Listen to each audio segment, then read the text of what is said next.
আপনি পড়াশোনা কোন পর্যন্ত করেছেন? আমি ইন্টার কমপ্লিট করছি 2006। আপনি এখন এখানে মাসিক কত টাকা আর্ন করছেন? প্রায় 9 থেকে 10 লাখ 9 টাকা। থেকে 10 লাখ টাকা। আমাদের দেশে তরুণদের দিকে তাকালে আমরা দেখতে পাই বেশিরভাগ তরুণরাই তারা আসলে কাজ শিখতে আগ্রহী না, তারা চাকরি চান। আমাদের প্রিয়জন ছোট ভাই ব্রাদারের মধ্যে কাউকে যদি আমরা আসলে সচ্ছল করতে চাই, স্বাবলম্বী করতে চাই, তাহলে তাকে 10, 20, 50 হাজার, 1 লাখ, 2 লাখ, 5 লাখ টাকা ক্যাশ দেওয়ার চাইতে তাকে ট্রেনিং করাই দেওয়া, দক্ষতা সৃষ্টি করে দেওয়া বেশি গুরুত্বপূর্ণ। ভাই, আমরা তো অনেকে ওয়েল্ডিং শিখছি আছি, কিন্তু আমাদের দেশেই কষ্ট করে টিকা কঠিন হয়ে যায়। সিঙ্গাপুর কয়জন যাইতে পারে? আমরা সেই পলিসি আপনাদেরকে বলবো যে কিভাবে সিঙ্গাপুর বা বিদেশে উন্নত দেশে যাওয়া যেতে পারে এবং কিভাবে গেলে আসলে সেটার মূল্য হবে। আমি আজ কিছু তরুণকে সাথে নিয়ে বসেছি আমাদের প্রিয় মাতৃভূমি থেকে প্রায় 11,500 কিলোমিটার দূরে, অর্থাৎ নিউজিল্যান্ডে। আমার সাথে কয়েকজন তরুণ এখানে আছেন যারা এখানে বিভিন্ন পেশায় কর্মরত আছেন। এই তরুণদের থেকে আমি কিছু বার্তা আসলে আপনাদেরকে দিতে চাই। যে বার্তা দিতে চাই সেটি আমি বলবো, তার আগে আপনাদেরকে আমি জানাতে চাই এই তরুণরা সবাই একাডেমিক শিক্ষা, যেটাকে আমরা বলি প্রাতিষ্ঠানিক শিক্ষা, সে শিক্ষায় তারা খুব বেশি অগ্রসর হতে পারেননি, কিন্তু তাদের স্কিল বা দক্ষতা তারা অর্জন করার ফলে তারা সাফল্যের দারুণ একটি জায়গায়, আমরা বলতে পারি যে কাঙ্ক্ষিত শিখরে তারা পৌঁছতে পেরেছেন। আমাদের দেশে হাজারো যুবক আছেন যারা তাদের বেকারত্বকে দূর করতে চান, তাদের বেকারত্ব ঘোচাতে চান, তাদের অর্থনৈতিক অভাব অনটন কষ্ট দূর করতে চান। তাদের জন্য আমি মনে করি যে আমাদের এই তরুণদের যে গল্প আপনাদেরকে আজকে আমরা শোনাতে যাচ্ছি সেখানে গুরুত্বপূর্ণ বার্তা আছে। শুধু এই 4 জন তরুণই নয়, আমি এখানে শত শত তরুণ দেখেছি যারা প্রত্যেকেই আমাদের জন্য একই বার্তা বহন করছেন। আমরা এই মুহূর্তে আছি, যেমনটি বললাম, দেশ থেকে প্রায় 11,500 কিলোমিটার দূরে নিউজিল্যান্ডে, যেটি প্রশান্ত মহাসাগরের মধ্যখানে অবস্থিত একটি দ্বীপ রাষ্ট্র, পৃথিবীর শান্তিপূর্ণ দেশগুলোর মধ্যে থেকে একটি। এবং আমাদের প্রবাসী বাংলাদেশি ভাইদের একটি জিনিস আমাকে অনেক বেশি আনন্দিত করেছে, সেটি হলো অন্য অনেক দেশে আমাদের প্রবাসী ভাইদের যে টুকটাক দুর্নাম আছে, অনৈক্য ইত্যাদি বিষয়ে, সে বিষয়টি দেখে অনেকখানি মুক্ত এখানকার ভাইরা, এখানকার বিভিন্ন সেক্টর নেতৃবৃন্দ আলহামদুলিল্লাহ চমৎকার রোল প্লে করতে পেরেছেন এবং সবাই ঐক্যবদ্ধ আছেন। যাই হোক, আমি মূল বিষয়ে আসি। আমার সাথে যে তরুণরা আছেন তাদেরকে সাথে আমি বসেছি।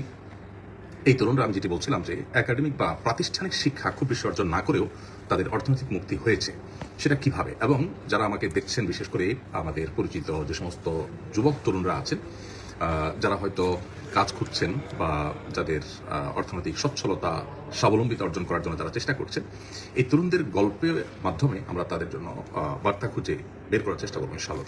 আমি প্রথমে একজন তরুণদের করে সবার গল্প আপনাদেরকে শোনাবো।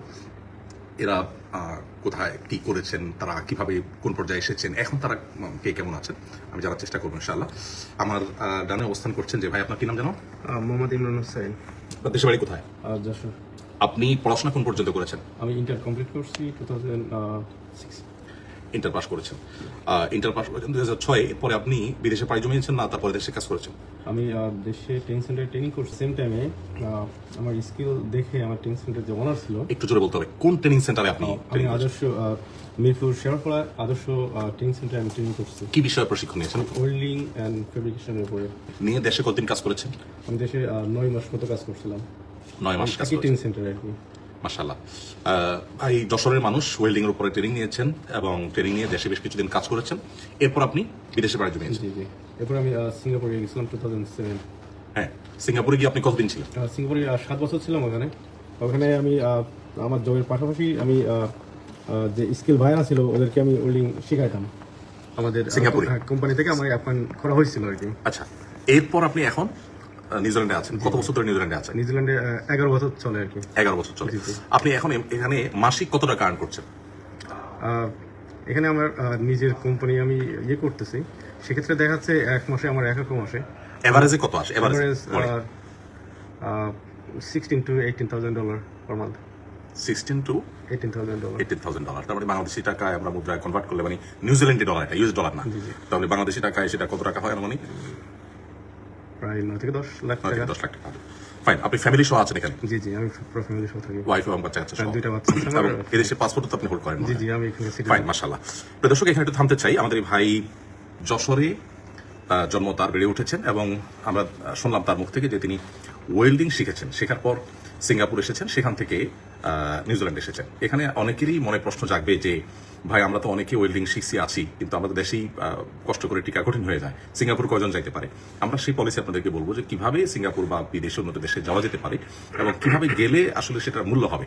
আমরা অনেকে কাজ শিখে কিন্তু প্রাতিষ্ঠানিক শিক্ষাটা অর্থাৎ প্রশিক্ষণটা প্রাতিষ্ঠানিক হয় না, যার কারণে সার্টিফিকেট থাকে না, বিদেশিদের কাছে এটার ভ্যালু থাকে না। আমরা যখন দেশে কোনো স্কিল ডেভেলপমেন্ট প্রতিষ্ঠানে কাজ করবো, যেমন Asuna foundation skill development institute আছে, এরকম জার্মান টেকনোলজি আছে, অনেকগুলো প্রতিষ্ঠান আছে দেশে, এগুলোতে যখন নিয়মতান্ত্রিক ট্রেনিং আমরা নিব এবং সার্টিফিকেট হবে এবং সেটা একটা অথেন্টিকেশন থাকবে, তখন বিদেশিদের কাছে এটা অনেক বেশি ভ্যালু আছে। আমি 10টি বছর মিডল ইস্টে কাটিয়েছি, আমি দেখেছি একই কাজ ড্রাইভিং আমার স্বদেশি ভাইয়েরা চাকরি করলে তাদেরকে 1200 বা বড় জোর 1500 রিয়াল বেতন দেওয়া হয়। সে ড্রাইভিং এর কাজটা একজন ফিলিপিনো করলে তিনি বেতন পান 2 থেকে 2500 রিয়াল। ঠিক একইভাবে অন্য সব পেশাগুলোতে আমি দেখেছি যে আমাদের ভাইয়েরা পিছিয়ে থাকে, একই কাজ অন্য ন্যাশনালিটি ভাইয়েরা করে তারা এগিয়ে থাকেন, বিকজ তারা ইংরেজি জানেন, তাদের হাতের কাজ জানা আছে, তাদের কাছে ট্রেনিং আছে, সার্টিফিকেট আছে। তো এগুলো যখন থাকে তখন বিদেশের মধ্যে শুধু নয়, দেশেও অনেক বেশি কাজের অপরচুনিটি তৈরি হয়। তো আমরা ভাইয়ের কাছ থেকে শুনলাম যে তিনি নিউজিল্যান্ড ডলারে প্রায় 18,000 ডলার পার মান্থ এভারেজে তার উপার্জন আছে। আপনারা হয়তো বলতে পারেন যে এরকম কালে ভদ্রে একজনের কথা আছে।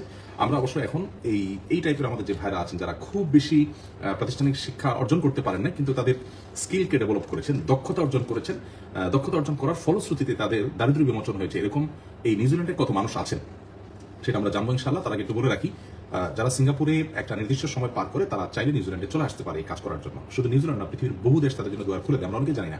এবং এখানে আসার পর তারা এভারেজে আপনার একেবারে নিজের শ্রমিক হিসেবে কাজ করলেও 35 নিউজিল্যান্ডের ডলার পার আওয়ার তারা কামাই করে, চিন্তাই করা যায় না।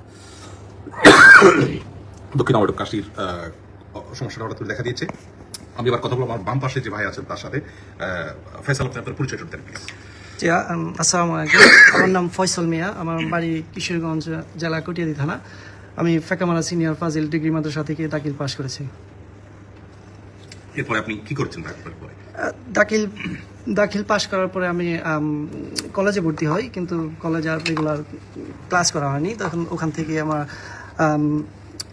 আহমেদ কোম্পানির মাধ্যমে টেকনোমেরিনে ফেব্রিকেশন সেকশনে আমি ভর্তি হই, ফেব্রিকেশনে ট্রেনিং করি। তারপর ফেব্রিকেশনে ট্রেনিংয়ের সাথে সাথে আবার বিওসিতে ওয়েল্ডিংয়ে ট্রেনিং করি। তারপর সিঙ্গাপুর থেকে ডেলিগেট আসে ইন্টারভিউ নেওয়ার জন্য, তো ওখান থেকে ইন্টারভিউ দিয়ে তারপর সিঙ্গাপুরে যাওয়া হয় আর কি 2005 সালে। সিঙ্গাপুর যে আপনি কি কি শিখেছেন? সিঙ্গাপুর যে প্রথম তো আমি ফেব্রিকেশনে ছিলাম, তারপর আস্তে আস্তে ওয়েল্ডিংটা আয়ত্ত করি। তারপর প্রথম 2 বছর ছিলাম আমি একটা সাব কন্ট্রাক্টর আন্ডারে। 2 বছর পর যখন মেইন কোম্পানি আমাকে পছন্দ করে যে আমার কাজ দেখে আমি ভালো করতে পারি, তখন তারা সাব কন্ট্রাক্টর থেকে মেইন কোম্পানিতে নিয়ে নেয়। তো মেইন কোম্পানিতে নেওয়ার পর আমাদের ছুটি দেয়, তো বাড়িতে গেলাম। বাড়ি থেকে এসে মাস 2 কাজ করার পর আবার আমি চলে যাই ইঞ্জিনিয়ারিং ডিপার্টমেন্ট। আপনি সিঙ্গাপুরে কি কি শিখেছেন? আমি শুধু শিরোনামগুলো জানতে চাই, কি কি শিখেছেন সেখানে? আপনার ইংরেজি যে এত সুন্দর এবং আপনি বেশ শুদ্ধ ইংরেজি বলতে পারেন, শুধু আপনি না, এখানে আমি এই টাইপের যারা আছে সবাইকে দেখছি যে এসএসসি দাখিল করেছেন অথচ ইংরেজি অনর্গল পাচ্ছেন, যেটা আমাদের দেশে অনেক শিক্ষিত, অনেক গ্রাজুয়েশন করা মানুষও জান না। এই ভালো করে ইংরেজি শেখাটা কিভাবে হলো? ভালো করে ইংরেজি শেখাটা হলো আসলে আমি 2 বছর পরে আমি যখন ইঞ্জিনিয়ারিং ডিপার্টমেন্টে যাই অফিসিয়াল কাজে, তখন ওখান থেকে মূলত আমার ইংলিশটা ভালোভাবে পিক হয় আর কি। এটা কি সহকর্মীদের সাথে চলতে যে ওকে ফাইন। এর জন্য আলাদা কোনো কোর্স করতে হয়নি আপনার? কোর্স করতে হয়নি, কিন্তু আমি যে শিপইয়ার্ডে ছিলাম ওটাকে বলা হয় ক্যাপেল শিপইয়ার্ড। তো ওখান থেকে সব ওয়ার্কার দেখেই বিশেষ করে সাউথ ইস্ট এশিয়ার সবাইকে আপনার ম্যান্ডেটরি একটা ইংলিশ কোর্স করায় আর কি। তো ওখানে আর কিছু ছিল আর কি। আচ্ছা আচ্ছা, সরি। তাহলে আপনি ইংরেজি শিখেছেন, ওয়েল্ডিং এবং ফেব্রিকেশন শিখেছেন, শিখে এরপর আপনি নিউজিল্যান্ড চলে আসছেন। নিউজিল্যান্ডে আপনি কত বছর আছেন?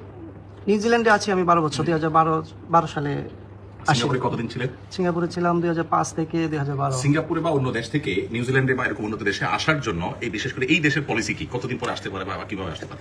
এটা হলো মিনিমাম 3 বছর তার এক্সপিরিয়েন্স লাগবে।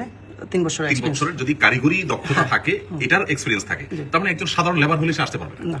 অথবা একজন শিক্ষিত গ্রাজুয়েশন করেছেন কিন্তু বিশেষ কোনো স্কিল তার নাই, তার কোনো ভ্যালু নেই। তাহলে ভ্যালুটা গতানুগতিক শিক্ষা বা প্রাতিষ্ঠানিক শিক্ষার চাইতে স্কিলের ভ্যালুটা বেশি। স্কিল যদি থাকে, সার্টিফিকেট যদি থাকে, ট্রেনিং যদি থাকে, তাহলে 3 বছর কাজ করার অভিজ্ঞতা থাকলে তিনি এখানে কাজ Eligible, আসতে পারেন। হ্যাঁ। এখানে আসার পরে তিনি চাকরি করতে পারেন, ব্যবসা করতে পারেন, অপরচুনিটি করে। না, ব্যবসা হলো যখন সে ওয়ার্ক পারমিট অবস্থায় থাকবে তখন সে Right, ব্যবসা মানে করতে পারবে। শুরুতে ব্যবসা করতে পারবে না, একটা পর্যায়ে গিয়ে সে চাইলে ব্যবসা দিকেও যেতে পারে। Okay fine. Residential. আপনি তো চাকরি নিয়ে আসছেন, জি, চাকরি। আপনারা সবাই অলমোস্ট চাকরি নিয়ে আসছেন। প্রিয় দর্শক, আমরা এখানে একটু জানিয়ে রাখি, ফয়সাল হলেন এখানে Bangladesh skilled migrant association of নিউজিল্যান্ডের সেক্রেটারি বা সাধারণ সম্পাদক। সে নিজে দাখিল পাশ করে চলে আসছে, দাখিল পর্যন্তই পড়াশোনা। তাদের এই যে বিভিন্ন রকমের দক্ষতা অর্জন করে এখানে চলে আসছে। আমরা আগে বলছি যে এখানে আসার জন্য দক্ষতাটা হলো মূল। শুধু এখানে না, গোটা পৃথিবীতে আপনি যেখানে যাবেন দেখবেন কোনো কাজ শেখা আছে, নিয়মতান্ত্রিক প্রশিক্ষণ নিয়ে সার্টিফিকেট আছে, এক্সপিরিয়েন্স আছে, এরকম মানুষের ভ্যালু সারা পৃথিবীতে আছে। এর বিপরীতে আপনি গ্রাজুয়েশন করেছেন কিন্তু বিশেষ কোনো দক্ষতা আপনার নেই, অথবা আপনি অনেক পরিশ্রমী মানুষ, আপনি অনেক কষ্ট করতে পারেন কিন্তু আপনি জাস্ট লেবারের কাজ করতে পারেন, বিশেষ কোনো স্কিল আপনি ইলেকট্রিশিয়ান, আপনি প্লাম্বিং, আপনি অথবা কার্পেন্টার, অথবা আপনার কাঠের কাজ, অথবা টাইলসের যে কোনো কাজ, বিশেষ দক্ষতা যদি না থাকে তাহলে পৃথিবীর কোথাও আসলে কোনো ভ্যালু থাকছে না। আমরা ইউরোপের বিভিন্ন দেশেও একই অবস্থা দেখেছি। তো ফয়সাল যেহেতু Bangladesh skilled migrant association of নিউজিল্যান্ডের সেক্রেটারি জেনারেল, আমরা এবার ফয়সাল আপনার কাছে জানতে চাই যে এই টাইপের বিশেষ দক্ষতা সম্পন্ন বা স্কিলড আমাদের প্রবাসী বাংলাদেশি ভাইরা নিউজিল্যান্ডে কতজন আছেন আনুমানিক? আনুমানিক 2000-এর কাছাকাছি আছে। 2000। তার মানে এখানে টোটাল বাংলাদেশের সংখ্যাই হলো 8 থেকে 10,000। এর মধ্যে 2000ই হলো এই টাইপ স্কিল।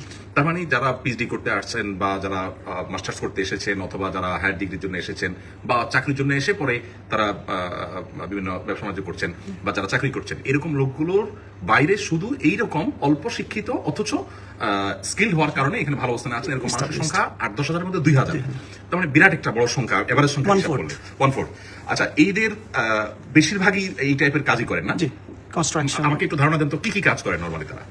নরমালি বলতে ওয়েল্ডিং আছে, একটু লাউডলি যদি বলেন হয়তো ভালো। ওয়েল্ডিং এর কাজ, ওয়েল্ডিং এর কাজ, ফেব্রিকেশনের কাজ, Fabrication, কনস্ট্রাকশনের কাজ, Construction, কার্পেন্টারি কাজ, ক্রেন অপারেটর, রোড ওয়ার্কস, তারপর হসপিটালিটি, কৃষিকাজ কি কৃষিকাজ করে? ফার্মিং, তার মানে ফার্মিং এও স্কিলের ব্যাপার আছে। আচ্ছা, ও ফাইন, মাশাআল্লাহ। এগ্রিকালচার। আপনার কাছে আমার প্রশ্ন এবার, আপনি তো ফ্যামিলি নিয়ে থাকেন এখানে, আলহামদুলিল্লাহ একটা ভালো অবস্থানে আছেন। মাত্র দাখিল পর্যন্ত পড়াশোনা করেছেন, এরপর ট্রেনিং নিয়েছেন, সেই ট্রেনিং এর সুবাদে আজকে আপনি এই পর্যন্ত আল্লাহ এনেছে আপনাকে। আপনার এভারেজ মাসিক ইনকাম কত? 3 থেকে 4,000 উইকলি আসে আর কি। আমরা মাসিক যদি ধরি তাহলে 12,000। 12,000, হ্যাঁ, 10 থেকে 12। 10 থেকে 12,000 আপনার নিউজিল্যান্ডি ডলার। নিউজিল্যান্ডি ডলার 12,000 মানে হলো বাংলাদেশি মুদ্রায় কত হয়? 8.5 লাখ। আমরা 7-8 লাখ টাকাই ধরলাম। তো 5 থেকে 8 লাখ টাকার মধ্যে, রেঞ্জের মধ্যে এভারেজ আপনার মাসিক অর্জন করছেন আমরা দেখলাম। এর পাশাপাশি আমরা আরো 2 ভাইয়ের কথা শুনবো, গল্প শুনবো। আমরা ফয়সালের কাছ থেকে এও শুনলাম যে ফয়সালের মতো এরকম আরো 2000 বাংলাদেশি আছেন যারা শিক্ষা খুব বেশি তাদের নেই। আমি সরি, শিক্ষা বলতে প্রাতিষ্ঠানিক শিক্ষা নেই, শিক্ষা তো অবশ্যই আছে, প্রাতিষ্ঠানিক শিক্ষা নেই কিন্তু কাজের শিক্ষা আছে। আমাদের নবী করিম সাল্লাল্লাহু আলাইহি ওয়াসাল্লাম একটি কথা বলেছেন যে আফদালুল কাসাবি কাসবুল ইয়াদ, মানুষের সবচেয়ে উত্তম উপার্জন হলো হাত দ্বারা যেটা উপার্জন করে মানুষ, অর্থাৎ কায়িক শ্রম, দক্ষতা, কারিগরি দক্ষতা, এগুলোর মাধ্যমে যে উপার্জনটা করে। আমাদের দেশে তরুণদের দিকে তাকালে আমরা দেখতে পাই বেশিরভাগ তরুণরাই তারা আসলে কাজ শিখতে আগ্রহী না, তারা চাকরি চান। এখন একটা মানুষ কাজ শেখার পর তার চাকরি যখন হবে, সেই চাকরির যে ভ্যালু হবে, কাজ শেখা ছাড়া যদি চাকরি হয় তার ভ্যালু যে আসলে কম, এটা সাধারণত বোঝানো যায় না। আমি আজকে এই লাইভে দেশে নানান ইস্যু চলছে, এই ইস্যুগুলো নিয়ে অনেকে আমরা ব্যস্ত আছি। এর মধ্যে আমি এ ধরনের একটা টপিক নিয়ে আপনাদের সামনে আজকে আসলাম এই জন্য যে আমি কাল সকালে এই জায়গা ত্যাগ করবো, এই ভাইদেরকে আমি আর পাবো না, এই জন্য তাদের মাধ্যমে কিছু এক্সপিরিয়েন্স আপনাদের সাথে শেয়ার করতে চাই। বিশেষ করে আমাদের প্রিয়জন ছোট ভাই ব্রাদারের মধ্যে কাউকে যদি আমরা আসলে সচ্ছল করতে চাই, স্বাবলম্বী করতে চাই, তাহলে তাকে 10, 20, 50,000, 1 লাখ, 2 লাখ, 5 লাখ টাকা ক্যাশ দেওয়ার চাইতে তাকে ট্রেনিং করাই দেওয়া, দক্ষতা সৃষ্টি করে দেওয়া বেশি গুরুত্বপূর্ণ। আসুন্নাহ ফাউন্ডেশন যত সেবামূলক কাজ করছে এর মধ্যে সবচেয়ে বেশি ফোকাস এখন দিচ্ছে এই কাজটির উপরে। আপনারা জানেন 350 কম্পিউটার বিশিষ্ট ল্যাব আমাদের আছে। আমরা এখন মাসে একসাথে কয়েকটা উইংয়ে ট্রেনিং চলবে সেরকম ব্যবস্থাপনা আমরা করছি। 35,000 স্কোয়ার ফিটের একটি বিশাল বড় শেড আমরা নির্মাণ করেছি। রমাদান থেকে ইনশাআল্লাহ এটি স্টার্ট হয়ে যাচ্ছে। এখানে শেড প্রশিক্ষণ, এখানে ড্রাইভিং ট্রেনিং, এবং যাদের অভাব অনটন আছে, যারা গরিব মানুষ, তারা সম্পূর্ণ স্কলারশিপ নাম কাস্তে কিছু টাকা তাদের দিতে হয় সিরিয়াসনেসের জন্য, আর বাকি পুরো স্কলারশিপ দিয়ে তাদেরকে আমরা ট্রেনিং দিচ্ছি। ট্রেনিং এর পর তাদেরকে আমরা চাকরি দিয়ে দিচ্ছি। কাউকে আমরা ট্রেনিং দিয়ে ছেড়ে দিচ্ছি না, প্রত্যেককে ট্রেনিং এর পর আমরা চাকরি অফার করছি। শতকরা 2-1 হয়তো বাদ যেতে পারে, বেশিরভাগ লোকেরই চাকরি হয়ে যাচ্ছে আলহামদুলিল্লাহ, দেশে বিদেশে। ইভেন দেশেও আমাদের সুন্নাহ স্কিল ডেভেলপমেন্ট ইনস্টিটিউট থেকে যারা প্রশিক্ষণ নিচ্ছেন তাদের আলহামদুলিল্লাহ বিভিন্ন জায়গায় তারা কর্মরত আছে, খুব ভালো অবস্থায় আছে।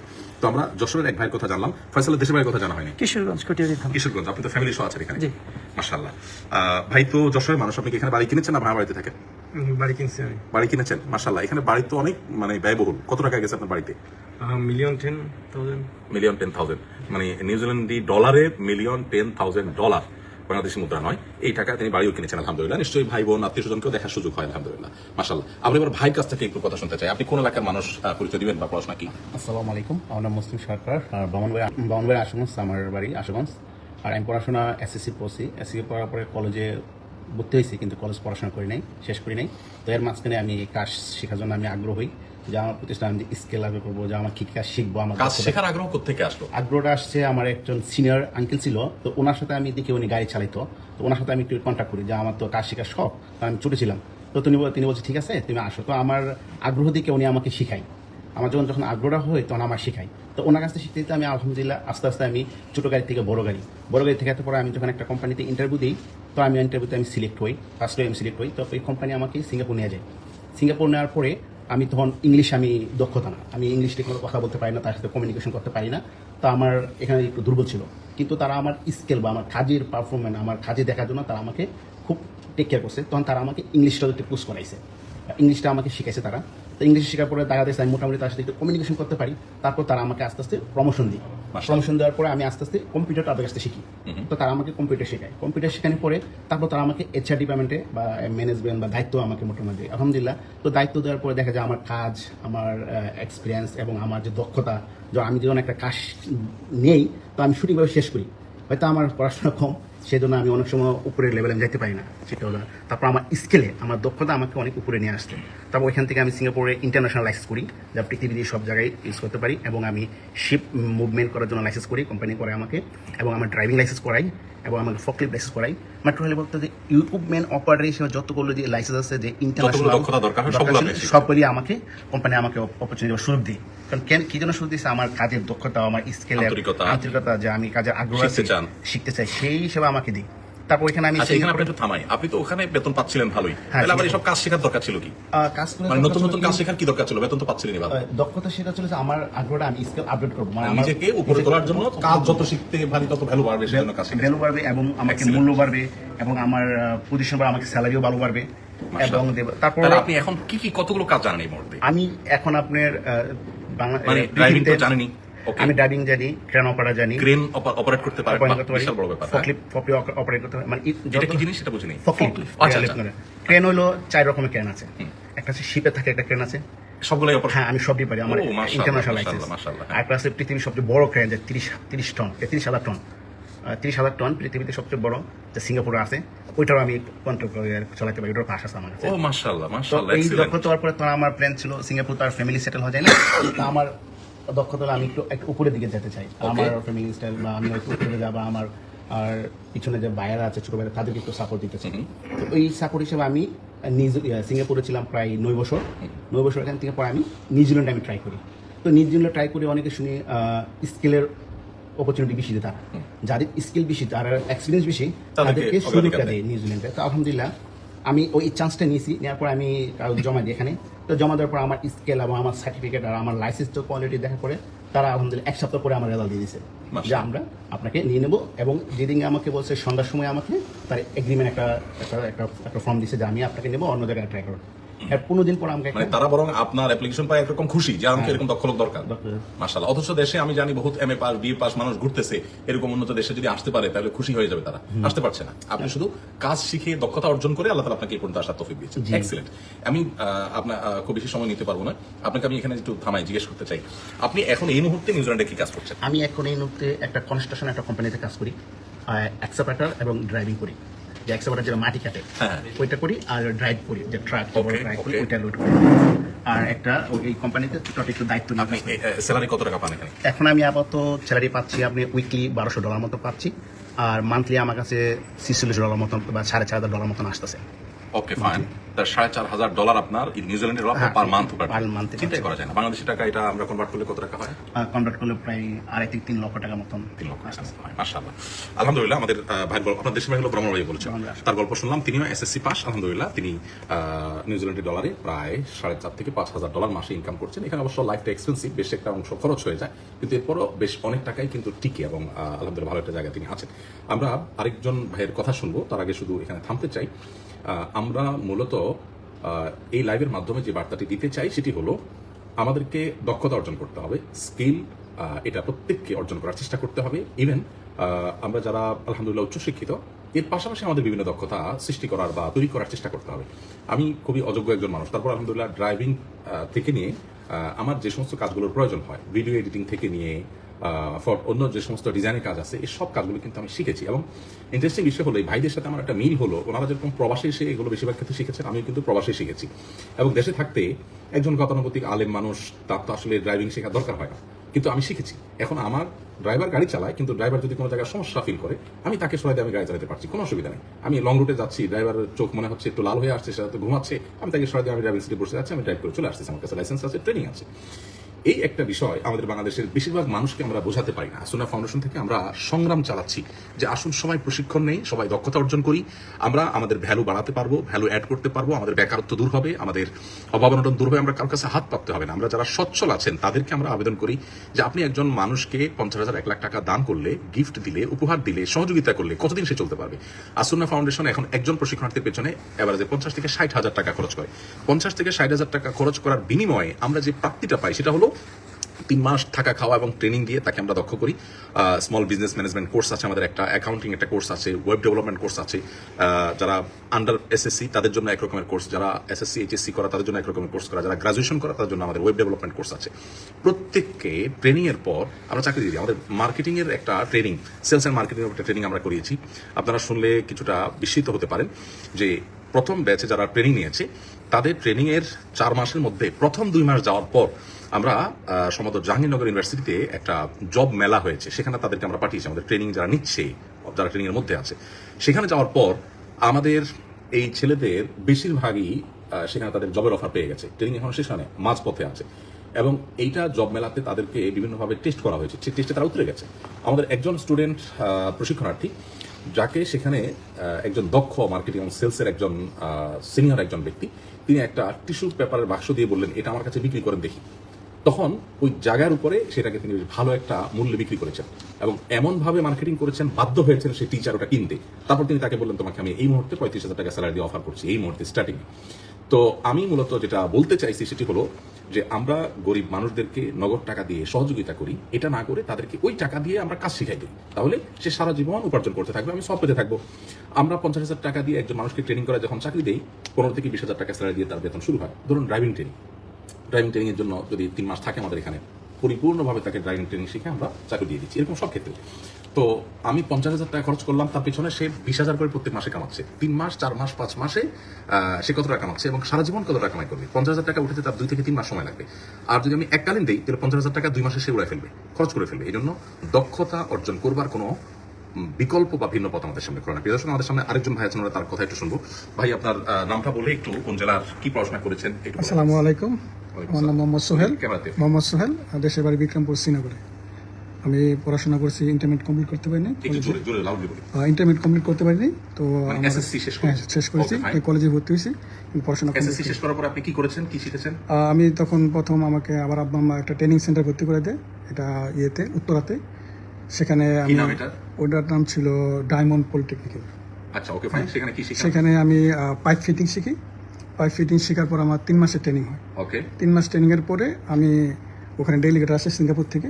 তো আসার পরে আমাদের ইন্টারভিউ নেয়। ইন্টারভিউ নেওয়ার পরে ওখানে আমি সাকসেস হই। তো তারপরে 1 মাসের মধ্যে আমরা ইনশাল্লাহ সিঙ্গাপুর চলে যাই।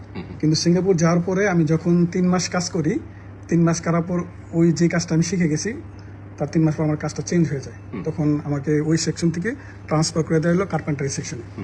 তো সেখান থেকে আবার নতুন করে শুরু করতে হয় আমার, যেহেতু আমি শিখে গেছি একটা, ওখানে কাজ শুরু হইতেছে আরেকটা। তো ওখানে মোটামুটি আমি সিঙ্গাপুরে 9 বছর চাকরি করি কার্পেন্টার উপরে। পাশাপাশি আমি সিঙ্গাপুরের গভর্নমেন্টের যে টেকনোলজি আছে, সেখানে আমি স্টাডি করি রাতে প্রতিদিন 7টা থেকে রাত 11 পর্যন্ত। ও মাশাআল্লাহ। হ্যাঁ, সেখান থেকে চাকরির পাশাপাশি আবার পড়াশোনা করতেছেন, পড়াশোনা কাজ শিখছেন। কাজ শিখছি। ওকে।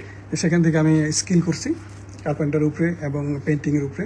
পাশাপাশি আমি আরো কিছু বেসরকারি থেকে ট্রেনিং নিছি, সেফটি সুপারভাইজার, লিফটিং সুপারভাইজার। তো আমার এক সময় টার্গেট ছিল যে আমি একটা ভালো একটা দেশে সেটেল হতে চাচ্ছি। তো একটা সময় মনে হলো না নিউজিল্যান্ড একটা ভালো অপরচুনিটি, তখন আমি ট্রাই করি নিউজিল্যান্ডে। তো নিউজিল্যান্ডে ট্রাই করে আসলে আমার নিজের মাধ্যমে আমি নিজে ট্রাই করি, অনলাইনের মাধ্যমে। আসলে আমি কের মাধ্যমে আসি না, ও মাশাআল্লাহ, আমি একা প্রচেষ্টা। একার প্রচেষ্টায় আমি অনলাইনে কথা বলি। তো কথা বলার সাথে তাদের সাথে আমাদের একটা ভালো আন্ডারস্ট্যান্ডিং হয় এবং তারা এইভাবে লোকজন আনে আর কি। তো সেই নিউজিল্যান্ডের একজন জোরে লাউডলি বলুন। লয়ার, তার সাথে আমার ফোনেই পরিচয় হয়। আমি গুগল থেকে নাম্বার ফাইন্ড আউট করে ওনাকে কল দিই ডাইরেক্টলি, তোমার সাথে কথা বলতে। তাহলে আপনি এখন কাজ জানেন কি কি? আমি বর্তমানে নিউজিল্যান্ডের আমার 9 বছরের অভিজ্ঞতা। আমি এখানকার বিল্ডার্স এবং কার্পেন্টার। আলহামদুলিল্লাহ আমার এখানে বিল্ডিং এর কোন সেকশনে কাজ করেন? আমি বিল্ডিং এর এখানে নিউজিল্যান্ডে এখানে জিরো থেকে যখন শুরু হয়, ফাউন্ডেশন বাদে যখন মানে বিল্ডিং তো অনেক কাজ থাকে, আপনি স্পেশালি কোন সেক্টরে কাজ করেন? আমি টিম্বার ফ্রেম, বাইরে যে ওয়েদার বোর্ডটা হয় ক্লাইডিং বলে ওটা করি, ইনসাইডে মানে জি কাঠের যে ফ্রেমিং হ্যাঁ সেই টাইপের যেগুলো আছে। তারপর আপনার ডোর, ইনডোর সবগুলো আমি কাজ করি। তো এগুলো তো আমাদের দেশে অনেক কাঠ মিস্ত্রিও আছে, তারা জানে। তাদের সাথে আপনার পার্থক্যটা আছে কোথায়? না, আমার পার্থক্য হচ্ছে আমার যে স্কিলটা, আমি যেমন এখানকার ইঞ্জিনিয়ারিং ড্রয়িং বুঝি, আমি ইঞ্জিনিয়ারিং প্ল্যান বুঝি। আমাকে যদি কোনো সরকারি কনসার্ন দেয় আমি সেটা বুঝি করে বুঝতে পারি যে এখানে কি কাজটা হবে। তো আমি ওটার এখানে আপনি যে অর্জন কাজটা জানেন, অ্যাকচুয়ালি এই কাজটা আমরা এখানে দেখি অনেক সিঁড়ি কাঠের, এখানকার অনেকগুলো ফ্রেম কাঠের, অফিসের পুরো সেটআপ কাঠের, পুরো ফ্লোরটা কাঠের দেখা যায়। যারা অনেক পয়সাওয়ালা তারা সেরকম করে। তো এই কাজটাকে আমাদের দেশে যে কোনো কাঠ মিস্ত্রি করতে পারবে? প্রথমত তারা পারবে না, হয়তো তাদেরকে কিছুদিন ট্রেনিং দিতে হবে, কারণ ওখানকার ট্রেনিং ছাড়া মানে এই কাজ না, পারবে না। আপনি ট্রেনিংটা নিয়েছেন, এখন পারছেন। হ্যাঁ, আমি এখানে আপনার এভারেজে মাসিক উপার্জন কত? না, আলহামদুলিল্লাহ আমি এখন আমার নিজের বিজনেস আছে, কনস্ট্রাকশন কোম্পানি আছে এখানে। যাই হোক, সেটা কত উপার্জন? মোটামুটি মাসে 10 থেকে 15,000 মতো ডলার আছে। $15,000 আপনার মান্থলি উপার্জন। মাশাআল্লাহ, ফ্যামিলি সহ তো আছে? Family সহ আপনি কি ভাড়া বাড়িতে না নিজস্ব বাড়ি? না, ভাড়া বাড়িতে থাকি, ভাড়া বাড়িতে থাকেন। মাশাআল্লাহ, ভালো। আপনার দেশ বাড়ি কোথায় বললেন যেন? বিক্রমপুরে। বিক্রমপুর। ওকে, ফাইন। আপনি দর্শক, অনেক সময় হয়ে গেছে, আমরা বোধহয় একটু ক্লোজিং এ যাবো। তার আগে আমি আমাদের ভাই ফাইসালের সাথে কথা বলবো, যিনি আমাদের এই টাইপের যে 2000 প্রবাসী বাংলাদেশ এখানে আছেন, যারা স্কিলড বিভিন্ন দক্ষতা অর্জন করেছেন এবং তারা এখানে বিভিন্ন সেক্টরে কাজ করছেন। তাদের যে সংগঠন আছে, সেই সংগঠনের সেক্রেটারি জেনারেল। সেই আলহামদুলিল্লাহ এখানে আমাদের ভাইদের আরো বিভিন্ন রকমের প্রতিষ্ঠান আছে, সংগঠন আছে, দাওয়া সংগঠন আছে। এমনি আমাদের প্রবাসী ভাইদেরকে বিভিন্ন রকম হেল্প করার জন্য এখানে নানা রকমের সংগঠন আছে। তো আমি ফয়সালের কাছে জানতে চাই যে এখানে আমি যতজনের সাথে কথা বললাম এই টাইপের, যে এসএসসি পাস করেছে বা তার নিচে বা উপরে, অথচ তারা সবাই ইংরেজি জানে মাশাআল্লাহ। তার মানে তারা কাজের প্রয়োজনে তারা নিজস্ব প্রচেষ্টা এগুলো শিখেছেন। আমার দেশে তো অনেক শিক্ষিত মানুষ এত সুন্দর ইংরেজি জানে না। তাহলে সেক্ষেত্রে কেউ চাইলে যে আসলে শিখতে পারে, জানতে পারে, তার দক্ষতাকে বাড়াতে পারে, এটার জন্য তার দরকার আন্তরিকতা। এটা আমি আপনাদের এখান থেকে বুঝলাম। আপনার কাছে আমার এই মুহূর্তে জানার বিষয় যেটি, সেটি হলো যে এই যে কেউ বাংলাদেশে দক্ষতা অর্জন করলে সে আসলে বাইরে যাওয়ার ওয়েটা কি? আপনারা সিঙ্গাপুরে হয়তো সিঙ্গাপুর থেকে লোকজন আসছে, সেই ডেলিগেটের সাথে আপনারা ব্যাটে বলে করছেন, আসতে পারছেন। তো সবাই কি সুযোগ পাবে? আপনি কি বলবেন আমাদের দেশে যারা তরুণ আছেন, এমনকি যারা শিক্ষিত মানুষ আছেন, তাদেরও তো কাজ শিখতে কোনো অসুবিধা নেই। আমি ড্রাইভিং শিখেছি, আমার তো আলহামদুলিল্লাহ ড্রাইভিং শিখে ড্রাইভারি করা বা গাড়ি চালানো আমার উদ্দেশ্য না। ড্রাইভিং করা কোনো ছোট কাজ না, কোনো কাজই ছোট হয় না। আমাদের নবী করিম সাল্লাল্লাহু আলাইহি ওয়াসাল্লাম তিনি কিন্তু পানি তুলে উপার্জন করেছেন। তার মানে একজন শ্রমিক যে কাজটা করে, জাস্ট ওই কাজ করে তিনি কুয়া থেকে পানি তুলেছেন। আলী রাদিয়াল্লাহু তাআলা আনহু এরকম কাজ করেছেন। তিনি বৃক্ষরোপণের কাজ অর্থাৎ ফার্মিং এর কাজ করেছেন। আমাদের ভাইরা এখানে অনেকে ফার্মিং এর কাজ করছেন মাশাআল্লাহ। অতএব শিক্ষিত হোক, একাডেমিক শিক্ষা শিক্ষিত হোক অথবা একাডেমিক শিক্ষা কম শিক্ষিত হোক, যে কোনো মানুষই কিন্তু তার দক্ষতা অর্জন করতে পারে এবং এর মাধ্যমে তার অভাব অনটন দূর করতে পারে। এমনকি দেশেও কদর আছে, আমি জানি। আমাদের এখানে ট্রেনিং থেকে যারা শেষ করে তাদের চাকরি দেওয়ার জন্য রীতিমতো বিভিন্ন প্রতিষ্ঠান আমাদের এখানে সিরিয়াল ধরে বসে থাকে। এখন এই পর্যায়ে চলে আসছে যে আমাদের ট্রেনিং হওয়ার আগেই ছেলেদেরকে বন্টন করে ফেলতে হয়, কারণ বিভিন্ন প্রতিষ্ঠান আমাদের কাছে দরখাস্ত করে। অথচ বহু মানুষ বেকার ঘুরছে।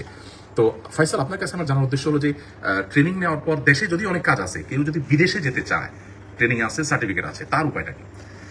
তার উপায়টা হলো আসলে বাংলাদেশে কিছু সরকারি কিছু অফিসে আছে, প্রতিষ্ঠান আছে এবং কিছু নির্ভরযোগ্য বেসরকারি প্রতিষ্ঠান আছে। তাদের সাথে আমার মনে হয় রেগুলার কন্ট্যাক্ট মেনটেন করতে হবে, যোগাযোগ করতে হবে আর কি। যে বেসরকারির মধ্যে আমার মতে আমি যেখান থেকে আসছি সেটা হলো আহমেদান কোম্পানি। এটা হলো ওয়ান অফ দ্য ট্রাস্টেবল প্রতিষ্ঠান আমার মনে হয় আর কি, যেখান থেকে আমি আসছি। তো তারপরে আবার সরকারি অনেকগুলো আছে, তো ওদের সাথে নিয়মিত যোগাযোগ মেনটেন করতে হবে আর কি। প্রাথমিক অবস্থায় ওখানেই যায় ওরা। ওকে, ফাইন। এইটা সিঙ্গাপুর ছাড়া আর কোন কোন দেশে এই ধরনের দক্ষ মানুষদের কদর আছে? সিঙ্গাপুর ছাড়া দুবাইতে আছে, কোরিয়াতে আছে। কোরিয়াতে আমি জানি, কোরিয়াতে আমি গিয়েছি। খুব ভালো হলো আপনি কোরিয়ার নামটা নেওয়াতে আমার মনে পড়েছে। 2 থেকে 2.5 লাখ বা 3 লাখ রেঞ্জের স্যালারি কোরিয়াতে প্রবাসী বাংলাদেশিরা পেয়ে থাকেন। এবং নিউজিল্যান্ডে যেরকম লাইফটা এক্সপেন্সিভ, ওখানে লাইফটা এক্সপেন্সিভ না, অনেক অল্প পয়সায় কিন্তু সেখানে জীবন পার করা যায়। তার মানে পুরো টাকাটা প্রায় সেভ করে ফেলতে পারে একজন বাংলাদেশি চাইলে। ঠিক একই অবস্থা মালয়েশিয়াতেও দেখেছি, বিভিন্ন জায়গায় দেখেছি। তাহলে আপনার কথার খোলাসা হলো যে সরকারি বা বেসরকারি বিভিন্ন প্রতিষ্ঠান যারা দক্ষতা উন্নয়নমূলক কাজ করে তারাই চুক্তি করে বাইরে লোক পাঠায়। সঠিক বলেছেন। আমার নিজের অভিজ্ঞতাও আছে ব্যাপারে। আসন্না ফাউন্ডেশনের কাছে বিভিন্ন প্রতিষ্ঠান আসছে এখন বিদেশে তাদের লোক লাগবে, যেমন জাপানে কয়েক হাজার লোক লাগবে একটা বিশেষ স্কিলের, সেই স্কিলটা আমাদেরকে গড়ে তোলার জন্য তারা বলছে। তো এটা তো আর রাতারাতি সম্ভব না, আমরা এটা নিয়ে কাজ করছি, প্ল্যান করছি যে কিভাবে কি করা যায়। তো আমি শেষ করব এবং অনেক সময় আপনাদের সাথে আমরা লাইভে আছি। আমি যে বার্তা মূলত দিতে চাই সেটা আমার ভাইদের মাধ্যমে, যে ওনারা এখানে শত শত মানুষ, হাজারো মানুষ আছেন যারা একাডেমিক শিক্ষা কম থাকা সত্ত্বেও তারা কাজ শিখেছেন নির্দিষ্ট সেক্টরে, যার যেটা ভালো লেগেছে শিখেছেন। শেখার পর যখন দক্ষতা অর্জন করেছেন, পরিশ্রমী হয়েছেন, আন্তরিকতা ছিল, কোনো কাজকে ছোট মনে করেন নাই, আজকে আল্লাহ তাআলা তাদের সবাইকে অনেক বেশি সচ্ছল করেছেন, সমৃদ্ধ করেছেন। দেশে অনেক শিক্ষিত মানুষ হালাল উপায়ে এত টাকা কামাই করতে পারেন না, এখানে হালাল উপায়ে তারা যত টাকা কামাই করতে পারছেন। অবশ্যই পাশাপাশি তাদের একটা ভালো দিক হলো এখানে বেশিরভাগ ভাইরা আমি দেখেছি তারা নামাজ কালাম পড়ার চেষ্টা করেন, দিনদারিত্ব ধরে রাখার চেষ্টা করেন। যে ওনাদের যে প্রতিষ্ঠান, সেই প্রতিষ্ঠানের সদস্যরা, তাদের আমন্ত্রণ আমি এখানে এসেছি এবং একটা দাওয়াতি কাজ করেছি আলহামদুলিল্লাহ। এখান থেকে বোঝা যায় তারা আসলে ভালো কিছু করতে চান, তাদের সে আন্তরিক প্রচেষ্টা আছে। আমরা তাদের জন্য দোয়া করি, আল্লাহ তাআলা তাদেরকে রুটি রুজিতে উপার্জনে বরকত দান করুন, ঈমান আমলে বরকত দান করুন। এবং আমাদের যে সমস্ত ভাইরা দেশে আছেন সবাইকে আল্লাহ তাআলা দক্ষতা অর্জন করার, দক্ষতা তৈরি করার তৌফিক দান করুন। পৃথিবীর যে কোনো প্রান্তে দক্ষ মানুষের অনেক মূল্য আছে, আমাদের নিজের দেশেও দক্ষ মানুষের অনেক মূল্য আছে। কোনো কাজকে ছোট মনে না করে যদি কাজ শিখতে থাকি এবং এক্সপিরিয়েন্স নিতে শুরু করি এবং বিনয়ী হয়ে কাজ শেখার প্রতি আগ্রহ আমাদের থাকে, দেখাতে পারি, ইনশাআল্লাহ আল্লাহ তাআলা আমাদের রুটি রুজিতে, আমাদের উপার্জনে আল্লাহ তাআলা বরকত দান করবেন, আমাদের অভাব অনটন আল্লাহ তাআলা দূর করে দিবেন এবং আমাদেরকে সমৃদ্ধ করবেন। আর আমাদের প্রিয় স্বদেশ, এত যুবক, এত মানুষ এদেশে, আমরা যদি সবাই আসলে কর্মমুখী হই বা কাজকে আমরা কোনো কাজকে ছোট মনে না করি, কাজ শিখি, ইনশাআল্লাহ আমাদের অর্থনৈতিক মুক্তি লাভ হবে। আমরা অর্থনৈতিক মুক্তি অর্জন না করার ফলে বিদেশিরা আমাদেরকে 10 টাকা লোন দিয়ে 20টা শর্ত দেয় এবং তাদের অনাকাঙ্ক্ষিত অনভিপ্রেত বহু শর্তের জালে আমরা পড়ে থাকতে হয়। আমাদের দেশের অর্থনৈতিক মুক্তি যতদিন পর্যন্ত না হবে, রাজনৈতিক হস্তক্ষেপ বিদেশিরা যে আমাদের উপরে করে সেটা আসলে বন্ধ হবে না, কারণ আমরা তার দিকে তাকায় থাকতে হয়, গরিব দেশ। অতএব আমরা সবাই যদি আমাদের উপার্জনের জন্য সচেষ্ট হই, অন্যের উপর নির্ভরশীলতা কমবে। নবী সাল্লাল্লাহু আলাইহি ওয়াসাল্লাম বলেছেন, আলিয়াদুল উলিয়া খায়রুম মিন ইয়াদিস সুফলা। এখানে আমার ভাইরা এসএসসি এইচএসসির উপরে কেউ নাই, তারা এখন লাখ লাখ টাকা কামাই করছেন, মানে হলো মানুষকে লাখ লাখ দিতে পারছেন, আলহামদুলিল্লাহ হাজার হাজার দিতে পারছেন। তারা যদি এই দক্ষতা অর্জন না করতেন, হয়তো তারা ভাই ব্রাদারের কাছে হাত পাততে হতো, এখন তারা দিচ্ছেন, নিশ্চয়ই আল্লাহ তাআলার কাছে অনেক বেশি প্রিয়। তো আমরা চেষ্টা করবো সবাই এখান থেকে যে বার্তা আমরা দিতে চেয়েছি, যে মেসেজ আমরা দিতে চেয়েছি, সেটা যেন গ্রহণ করতে পারি। আল্লাহ আমাদেরকে তৌফিক দান করুন। পৃথিবীর যে প্রান্তে আমরা থাকি না কেন, ঈমান আমলের সাথে হক হালালি জীবনযাপনের সাথে আল্লাহ যেন আমাদেরকে থাকার তৌফিক দান করেন, আমাদের দক্ষতা যেন সবাই বৃদ্ধি করার তৌফিক দান করেন। আজ পর্যন্ত ইনশাআল্লাহ বিদিনের পরবর্তীতে আবার অন্য কোনো বিষয় ইনশাআল্লাহ আপনাদের সাথে দেখা হবে। আল্লাহ আমাদের প্রিয় স্বদেশকে ভালো রাখুন, আমাদের সবাইকে ভালো রাখুন। প্রবাসী ভাইরা বোনেরা যেখানে আছেন, যে দেশে আছেন, আল্লাহ তাআলা সবাইকে ঈমান আমলের সাথে এবং সুস্থতার সাথে, নিরাপত্তার সাথে ভালো রাখুন, আমরা দোয়া করি। জাযাকুমুল্লাহু খায়র। আসসালামু আলাইকুম।